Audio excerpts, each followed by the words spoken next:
Question हमारा है foreign policy क्या होती है। आईआर क्या है देखा हमने, संबंधों का जो स्तर है वही तो आईआर है। बट जो संबंध है उसको बनाने की जो रणनीति है वो क्या है, विदेश नीति है। सकारात्मक संबंधों को बनाने और हितों को साधने के लिए अपनाई गई जो रणनीति है उसका नाम क्या है, विदेश नीति है। Very simple. हमें ये पता है कि इंडिया और रशिया के बीच हमारे सहयोग हैं, तो हम क्या करेंगे, एक पॉलिसी बनाएंगे। ठीक है यार, इस पॉलिसी में ऐसा होगा कि कुछ भी हो जाए रूस हमारे साथ रहेगा, अमेरिकी प्रतिबंधों को हम इस प्रकार से क्या करेंगे, दूर करने का प्रयास करेंगे। तो हमने बनाई रणनीति है, हमारी स्ट्रेटजी है कि हम कैसे रूस को अप्रोच करेंगे, कैसे अमेरिका के प्रभावों को संतुलित करेंगे, कैसे पाकिस्तान को हम काउंटर करेंगे। पाकिस्तान को यदि रोकना है तो भारत पाकिस्तान को बायलेटरल नहीं रोक सकता, मुश्किल है। मुश्किल इसलिए है, हम जितना भी पाकिस्तान को रोकेंगे उतना ही पाकिस्तान को अगर सपोर्ट मिलता रहेगा तुर्की से, चाइना से, हमारा काम क्या है, काम नहीं आएगा। पाकिस्तान के आतंकवाद को रोकने का तरीका है पाकिस्तान के सपोर्ट को रोक लो। भारत, हमने आपने सुना होगा कि दो लकीरें हैं, है ना, एक को छोटी करनी है तो क्या करेंगे, एक को बड़ी कर देंगे। हम उसको मिटाने का प्रयास नहीं करेंगे, पाकिस्तान जैसा है उसको उसके हाल पे छोड़ दो। अगर हमने उसमें कुछ किया, हमने उसके खिलाफ कोई एक्शन लिया अपनी तरफ से, तो क्या होगा, इससे बाकी देश हमारे खिलाफ होंगे जो उसके समर्थक, खासकर अरब कंट्रीज। अरब कंट्री खुलेआम पाकिस्तान के समर्थक हैं। इसका समाधान यह है कि हम ऐसा काम करें, हम एक बनाए रणनीति कि पाकिस्तान के साथ हमको अपने संबंधों को ठीक करना है और पाकिस्तान को उसकी स्थिति दिखानी है। पाकिस्तान के आतंक को रोकना है, तो ऐसे मत रोकिए कि आप वहां हमला करें, अटैक करें, परमाणु बम छोड़ें, इसका मतलब नहीं है। रणनीति कहती है कि पाकिस्तान को जिससे सहायता मिलती है उसको अपनी ओर ले आओ। अगर तुर्की मजबूर हो जाए, दुबई मजबूर हो जाए, सऊदी अरब मजबूर हो कि भारत के साथ हमें संबंध स्थापित करने होंगे, तब हमारी बात वो मानेंगे। और पाकिस्तान के, देखो, पाकिस्तान एक ऐसा देश है जो चल रहा है वेंटिलेटर के ऊपर, ठीक है ना, वेंटिलेटर पे चल रहा है, उसको सपोर्ट है, ऑक्सीजन है सऊदी अरब का, भोजन है रशिया का या अमेरिका का, इस पे वो टिका है। हम अगर इसको क्रश करना चाहेंगे ना, तो हमारे खिलाफ एक्शन होगा उन देशों का। हमको करना केवल क्या है कि इसका जो वेंटिलेटर है उसका सपोर्ट सिस्टम निकाल दो, वो अपने आप क्या होगा, धराशायी हो जाएगा। ये है रणनीति।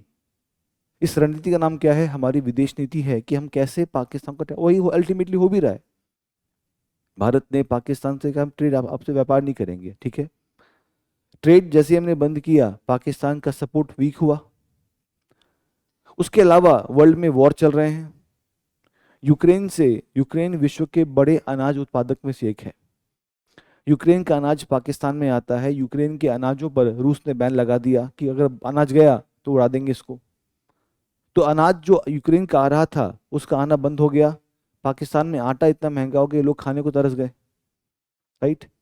आवाम पे प्रेशर आया, आवाम ने कहा सरकार तुम क्या कर रही है यहाँ पर। सेना, देखो भूखे पेट तो लोग कुछ भी नहीं मानेंगे, लोग समर्थन तभी करेंगे जब उनका पेट भरा होगा या बाकी चीजें होंगी। हमने देखा, मैस्लो की थ्योरी देखी थी हमने। पहला क्या है हमारा, हर व्यक्ति हर देश में क्या होगा, वो अपनी नीड पूरी करेगा।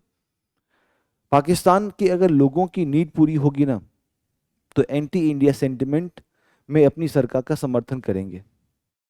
अगर पाकिस्तान के लोगों की नीड पूरी नहीं है तो इन सारी बातों का मतलब नहीं बनता। वो बोलेंगे पहले हमारी नीड पूरी करो। और जब जैसे ही देश अपने अर्थव्यवस्था पे ध्यान देगा, वो युद्ध को त्याग ही देगा, ठीक है ना। एक कहावत है, when the goods cross borders आर्मीज don't. जब देशों में वस्तुओं का आदान प्रदान होता है तो सेनाओं का नहीं होता। वस्तुओं का आदान प्रदान निर्भरता को बढ़ाता है, वस्तुओं का आदान प्रदान संबंध को मजबूत करता है, और हम उन देशों के साथ में अपने छोटे मोटे विवादों को दूर कर एक अच्छे संबंध की ओर आगे बढ़ते हैं। पाकिस्तान बस कश्मीर की बात करना बंद कर दे, आप देखें तरक्की उसकी हो जाएगी। सारा मसला उसी बात का तो है।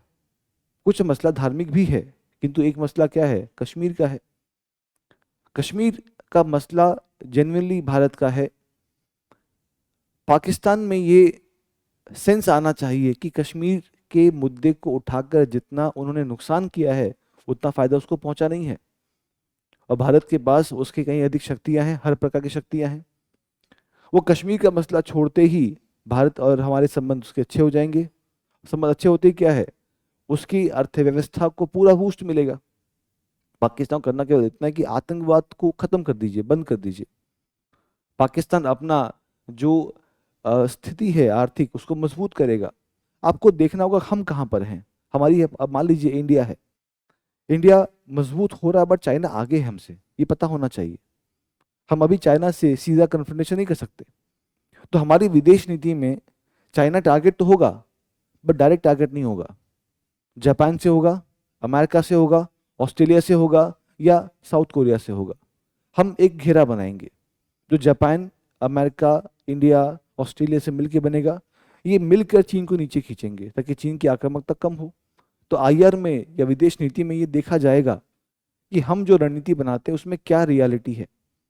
रियलिटी कुछ और है, हम बिल्कुल अग्रेसिव हो गए। अब यमन की मैंने बात की कि वो खुद आता पता उसका नहीं है लेकिन युद्ध करेगा इजराइल से, फिर लोग भूखे मरेंगे, फिर बोलेगा पैसा नहीं है अनाज दो। तो ऐसी बातों से अच्छा है कि जो अच्छे देश होते हैं वो विश्लेषण करते कि रणनीति हमारी कैसी हो, हमारे पास क्या संसाधन है, हमारी क्या चुनौती है, हमारे पास क्या मित्र देश हैं, हमारे पे क्या दुश्मन देश हैं। तो अंतर्राष्ट्रीय संबंधों को बनाने के लिए जो रणनीति अपनाई जाती है वो क्या है, उसका नाम है विदेश नीति। और विदेश नीति आमतौर पे जो इसके हमने जो घटक की बात की है तो 4C के आधार पर होती है जो लगभग सिमिलर है। पहला C क्या है, कॉमर्स मतलब कि वाणिज्य। दूसरा है कम्युनिटी, समुदाय। तीसरा है कनेक्टिविटी मतलब संयोजकता। और चौथा है हमारा कंसुलर एक्सेस, जिसका मतलब है दूतावास तक पहुंच।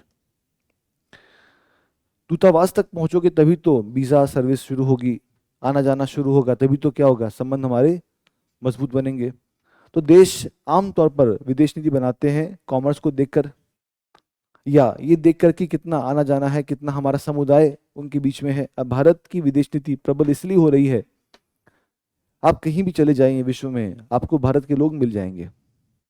अमेरिका कुछ वर्षों में भारत ही बन जाएगा, आप देख लेना, राइट।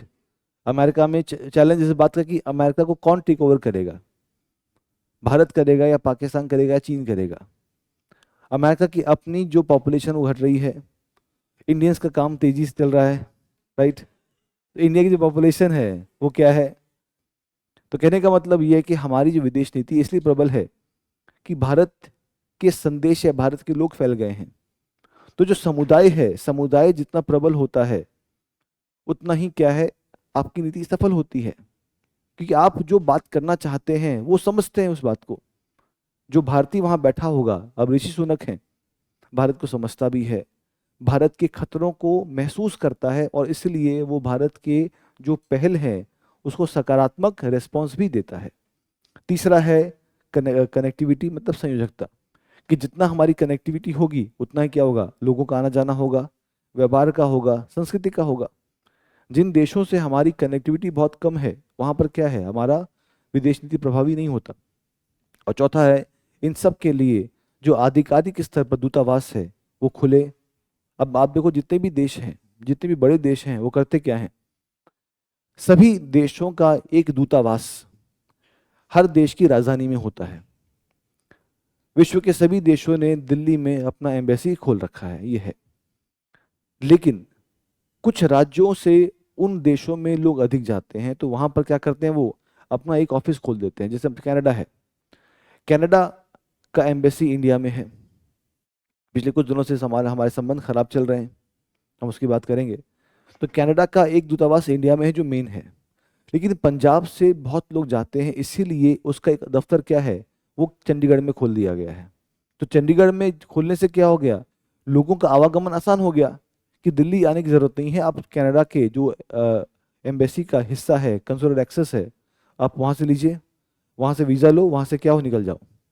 श्रीलंका, श्रीलंका का एक एम्बेसी क्या है, दिल्ली में है, किंतु जो ऑफिस है उसका चेन्नई में है, बिकॉज आमतौर पे चेन्नई से लोगों का आवागमन होता है। तो जितना क्लोज आप रहेंगे, तो क्या तमिलनाडु के लोग दिल्ली आएंगे, क्यों आएंगे, मतलब ही नहीं है। तो तमिलनाडु के लोग चेन्नई में ही जाएंगे, वहाँ पे उसका ऑफिस है, वहाँ से वीज़ा लेके श्रीलंका चले जाएंगे, जो श्रीलंका कल चली गई है, ठीक है ना। तो इस प्रकार से क्या है कि इन 4 आधारों पर विदेश नीति बनती है। अब एग्जाम की तैयारी को और बेहतर करने के लिए हमारे चैनल को लाइक, शेयर और सब्सक्राइब करना ना भूलें।